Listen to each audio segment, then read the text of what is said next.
తిరుమలలో గత 3 రోజులుగా కొనసాగుతున్న భక్తుల రద్దీ ఆదివారం కూడా ఔటర్ రింగ్ రోడ్ లోని ఆక్టోపస్ వద్ద నుండి క్యూ లైన్లు కొనసాగుతున్నాయి. వేసవి సెలవులతో పాటు వారాంతపు రద్దీతో దేశం నలుమూలల నుండి తిరుమలకు వచ్చిన భక్తులతో పోటెత్తింది. దేశవ్యాప్తంగా విద్యార్థులకు దాదాపు అన్ని పరీక్షలు పూర్తయినందున సాధారణంగా మే నెలలో అధిక రద్దీ ఉంటుంది. ఇందులో భాగంగా వేసవి సెలవుల రద్దీ శుక్ర, శని, ఆది వారాల్లో గరిష్ట స్థాయికి చేరుకుంది. ఇంజనీరింగ్, ఆరోగ్యం, అన్నప్రసాదం, విజిలెన్స్, వైద్య శాఖల ఉన్నతాధికారులు భక్తుల సౌకర్యాలను, క్యూ లైన్లను నిరంతరాయంగా పర్యవేక్షిస్తున్నారు.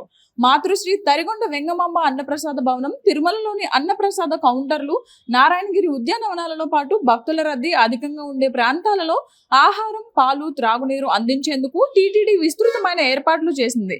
శ్రీవారి సేవకులు అన్నప్రసాదం, ఆరోగ్య, విజిలెన్స్ విభాగాలపై ప్రత్యేక దృష్టి సారించి అన్ని కీలక ప్రదేశాల్లో దాదాపు 1500 నుండి 24/7 సేవలు అందిస్తున్నారు.